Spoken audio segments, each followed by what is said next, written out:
just received confirmed reports that India has attacked civilian targets, including a mosque and residential accommodation on 5 locations in Pakistan.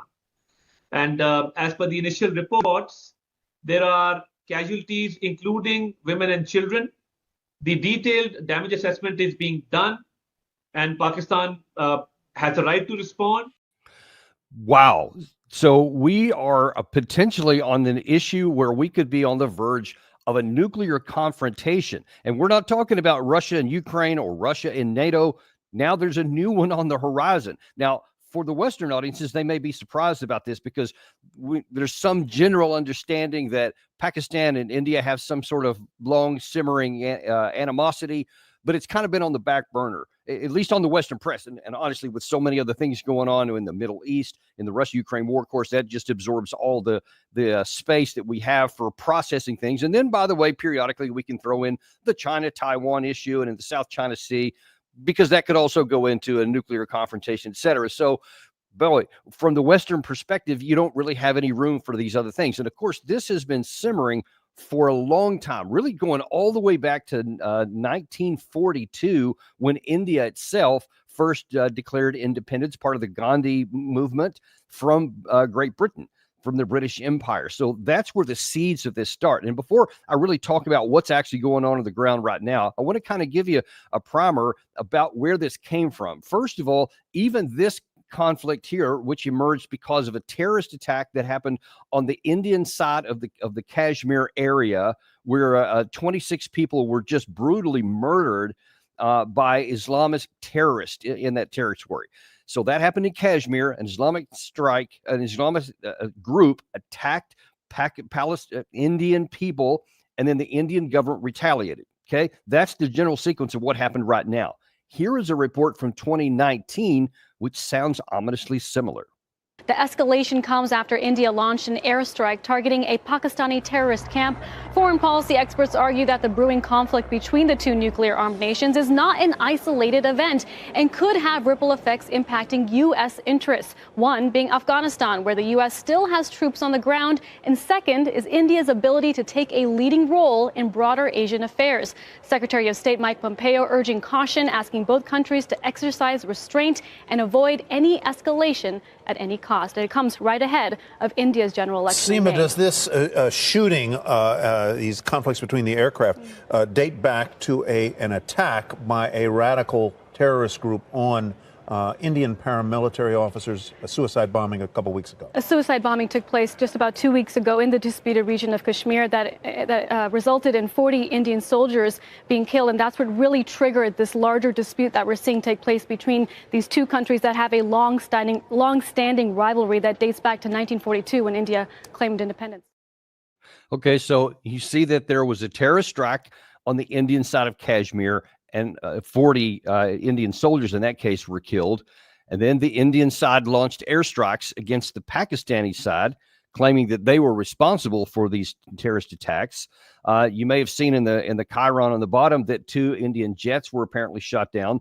There have been reports that either 2 or even up to 5 Indian jets last night were shot down. We still don't have confirmation of that, but that's what's being reported, or at least was last night. And then you had the U.S. Secretary of State talking to both sides, telling them they needed to calm down and to try to find a way out of this mess. That is almost exactly what's happened here. You had on I think it was the 26th of April, this last month, there was this time, instead of Indian military people, it was Indian civilians. It was actually tourists who were on there, because this is, oddly enough, an extremely beautiful countryside over there, and it's a big magnet for lots of tourism. Well, it's still unclear exactly what happened. It depends on who you ask, like so many of these things do. But there were some Islamic-based terrorists who murdered lots of these people, apparently requiring some of them to recite Quranic verses. And if they weren't able to do so, they were killed and slaughtered right there on the spot.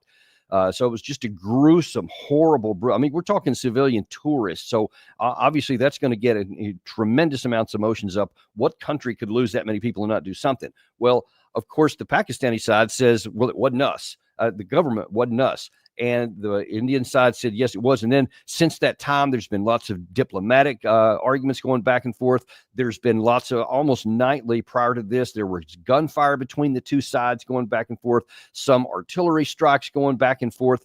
So it was starting to build up with tensions, and a lot of things were getting angry. Both sides kept accusing the other of doing the wrong thing. Both sides said, we're innocent of anything, etc. And then finally, Pakistan or India came to the decision that they were going to launch strikes.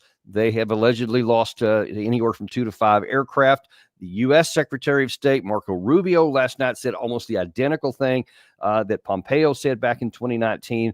You know, we want to find a way out of this. We urge calm. We urge not to restrain, etc. But you have, at least at this moment in time, you have the Pakistani side saying, yeah, we're not going to be calm this time. And that is the problem. If this was an isolated event, then there would be more of a chance to top this down. But because nearly the same thing happened in 2019 and it wasn't resolved, it still has ripple effects and raw emotions on both sides of this from that unresolved issue there. Because at that time, the request for calm actually succeeded, and the thing largely fizzed out, and everything went back to kind of a status quo, an uncomfortable status quo, I guess you could say.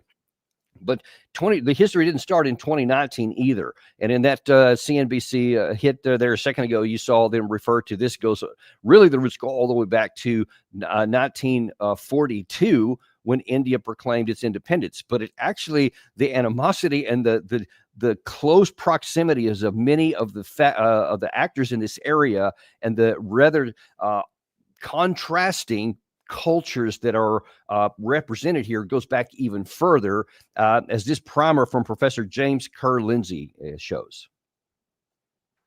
Kashmir lies in South Asia on the south slopes of the Himalaya mountain range. Altogether, the area, which is now de facto partitioned between India, Pakistan, and China, is around 220,000 square kilometers or 86,000 square miles. Of this, India controls around 55%, Pakistan 35%, and China the remaining 10%. Altogether, the population is almost 20 million. Of this, around 13 million live in India and 6 million in Pakistan. The Chinese-controlled part, which was ceded by Pakistan to China in 1963, but is still claimed by India, is sparsely populated and mainly inhabited by military personnel. Kashmir has a long and rich history. However, our story really begins in the 19th century when it emerged as one of the 500 or so princely states within British-controlled India. This lasted until August 1947, when British rule finally ended and the country was partitioned between the Hindu-majority Dominion of India and the Dominion of Pakistan, a separate Muslim homeland formed to the north and east. That's good enough, Gary. We can stop there. Yeah. So you see, this goes back a long time. And of course, as you may know, there used to be India, and then Pakistan broke off from India after they gained independence from Britain in 1947. And there was lots of animosity between the two. There's lots of bloodshed that has happened over years, lots of historical and generational anger and animosity between the two sides. And it's punctuated with periods of relative calm, uneasy calm, but then something happens. Well, one of the bigger things happened. India became a nuclear power first. And then you may recall with the famous A.Q. Khan, who got some of his capabilities from Iran and some other places. North Korea, I'm sorry, I said it wrong. North Korea, they got some of their help from A.Q. Khan in North Korea, and then they developed a nuclear weapon a couple of decades ago. And so now then that's just added to the tensions. But at one hand, it seemed like, all right, well, this is going to keep things calmed down because now then they both have nuclear parity. So they, one side, it's mutual assured destruction, even on a regional basis there. So that seemed that it might help calm things down. But it didn't, because actually it seems that it probably what it had the bigger impact of doing is actually giving more confidence to each side that maybe we can do even more in the Kashmir area, because everybody wants it. China has got 10%, so they're not an active player here in terms of trying to demand things. They haven't been involved with these to any large degree. So it's primarily between India and Pakistan. And so now that this particular one has been bubbling since 2019, And then this was just the latest spark. So when you get this tension that exists there, and that it was continued because there's all these little pot shots that keep happening, and angry comments that keep going back and forth, it's kind of on a low boil. And then you get a big sparking event like this one, where there was 26 tourists that were murdered. Then obviously that's going to cause some real hardships. Now, when you want to look at this, and information control is a huge part of any conflict. We talk about this all the time in the Russia-Ukraine war, certainly in the Israeli-Hamas war, and all the situations that go along with that. Depends on who you ask what's really going on. And so for an American audience to try to figure out, well, who's right and who's wrong, it's really, really hard, because I'm going to show you the reaction from the two sides after this recent one here. And if you just listen to either one of these in isolation, you'll think, well, that seems pretty reasonable. I think he probably is right about what his country is doing. The problem is that there is one reality, but two very, very different views of it. Here first is the Indian Foreign Minister Misri announcing why they did this in the first place. Earlier this morning, as you would be aware, India exercised its right to respond and preempt, as well as deter more such cross-border attacks. These actions were measured, non-escalatory, proportionate, and responsible. They focused on dismantling the terrorist infrastructure and disabling terrorists likely to be sent across to India.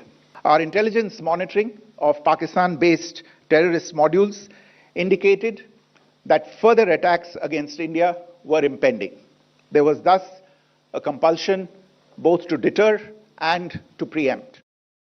So you see, if that's all you listen to, you can think, wow, well, hey, they tried to solve this short of war, or short of using violent action, but they had this information that the terrorists were about to do even more, and so their hands were tied, so they had to strike these positions here. That's if you listen to that side right there. But now then listen to the other side of this, where the Pakistani version, where they're saying about how little different. Let us be absolutely clear. This was an unprovoked. So from the Pakistan side, wasn't a terrorist strike. It was an unprovoked attack by the Indians onto not terror infrastructure, not terrorist training camps, but just civilian areas. And the cameras that they put in there showed all kinds of houses and household items, et cetera, and a lot of the rubble, which they said proved that it was not a terrorist camp, et cetera. But here's the problem. The truth is going to be somewhere in between. Each side is going to promote itself as being telling the honest truth here, and the other side is distorting things. And they're both saying literally the same things in reverse. And look, from American perspective, this is not something we're going to solve. It's critical to understand, and I certainly hope the administration does, that this is not something that we're going to solve. What we can do is, because we are allied and have friendship with both sides, it is definitely in our interest to try and get the two sides to resolve this. What I would hope that would happen, the one thing the U.S. could do is to say, listen, Pakistan, we can't tell you not to react when your country was struck and killed, and many of your citizens killed. Same thing with India, because they did lose some of their, without question, and they lost a lot of their citizens that were murdered. So now then Pakistan has got it, and they're claiming, as you heard at the end of that clip, we will respond at a time of our choosing. Their prime minister and some of their other official statements, and he again repeated their very strong language at the first, we consider this an act of war. That implies that you're going to do something commensurate with what happens when an act of war is conducted on you, some kind of a big response. It would be in everybody's best interest that the United States at the very minimum would say, listen, just delay. Don't take action under emotions. Almost nothing good happens when you just take an emotionally feel-good moment and then do something right afterwards. Ask us and what we did after 9/11 and some of the actions that we took, which came back to haunt us many, many years later. And because things were taken with emotion, they weren't done soberly and with calculation designed to achieve a positive outcome and restore security and sanity without going so far that it caused, well, other wars, for example. We'll discuss that another time. But that is the situation that's facing Pakistan right now. They have had their people killed, and according to their version of it, they were all innocent. None of the people who were killed did anything wrong. And now that their sovereign territory was hit, and it was. But if we can delay any kind of an action for even a period of, say, a couple of weeks, longer would be great. But then you have the chance for emotions to calm down, for inquiries to be done, for investigations to be conducted to find out what happened. And everybody's going to want some kind of justice for what happened to their side. India did, Pakistan does. And the question is going to be what next? Because you see the Pakistan side, or the Indian side rather, is trying to say, hey, we're done. This is a done deal. We took appropriate, measured action that was non-escalatory, because that's what you want it to be. You want it to be non-escalatory because you want it to be over. And certainly the Pakistan side is not quite on the same sheet of music as that. Because now the question is going to be whether Pakistan does delay for a while, they push it back, or whether they act in emotion in the near term. Either is possible. What's going to happen next? What will India do? Because likely the strike that Pakistan would do in response would be something probably commensurate and maybe even more than that to, quote, deter India from doing anything further. What would then the Indian government do? Seems unlikely that the 1.4 billion nation would take a hit commensurate with what they just inflicted there and then say, okay, fine, we're done now. You did to me, I did to you. All right, let's just move on. Then the risk comes that you get an escalation. And of course, with this situation here, this isn't even just like a Russia-Ukraine situation where one action leads to another, and then all of a sudden you got a conventional war. This time, both sides have nuclear weapons. And listen, you just got to look at the facts and the reality. When you have a nation of 1.2 billion people, and then this relatively small nation that doesn't have 1.4 billion, whatever the number is, a lot, they can't get into a conventional fight because they can't win it. The Indian side has all the resources, the manpower, and everything else. So the tendency and the risk that you would resort to nuclear weapons from the Pakistan side especially is too high. It is very high. And so hopefully that will temper any kind of reaction from the Indian side when this comes to pass afterwards, when Pakistan does whatever it is that they're going to do. Hopefully the United States is going to use as much diplomacy as it can with each side to point out these factors and just say, listen, Pakistan, I get it. Your national pride was hit with this. You have to defend yourself. I get it. But what you don't want to do is take action in retaliation that is so egregious that it fosters an equal and then escalatory act on the other side of response, because this could spin out of control really fast. So you can't get into a situation, what I would advise both sides to do, whether there's a retaliation or whether there's not. Each side has to recognize that you have a little border skirmish here. There's a lot of history of that in the past. It's never escalated beyond. There's a lot of border clashes in this area, even between China and India, for example. They have had a number of them over the years, but they have been relatively smart in recognizing that you can't get too far. Obviously, India and China have had some border clashes before, and they're both nuclear powers, and they managed to navigate away from this. So let us hope that that is the case with India and Pakistan here as well, that they can both recognize the cost to going much further than where they are right now is higher than either side would want to pay. And you just dare not get into a situation to where you risk a nuclear event where somebody actually uses nuclear weapons, because then I'm telling you, then the world is a different place. We'll never come back to where we are right here, because once that threshold is broken, it was one thing in 1945, we had a monopoly on it. Now we don't have a monopoly on it. And if one gets used now, it's going to have ramifications across the globe that are just too terrible to even contemplate. And that is something that we need to avoid at all costs. Everyone, the United States, China, Russia, the European Union. I mean, everybody needs to be working to get this thing tamped down really, really fast, because the ramifications for everybody else could be quite severe. Thank you very much. We appreciate you today. Also, to remind you that we have a really big surprise coming up for you. I'll be announcing it very, very soon, probably as soon as this afternoon. But I promise you, there's a guest coming on, and then you do not want to miss that. It is something to behold. Keep coming back to this page, to our homepage here, and keep looking, because we'll have an announcement soon, and then you're going to see the video itself follow shortly thereafter. Thank you very much, and we'll see you on the next episode of Daniel Davis Deep Dive.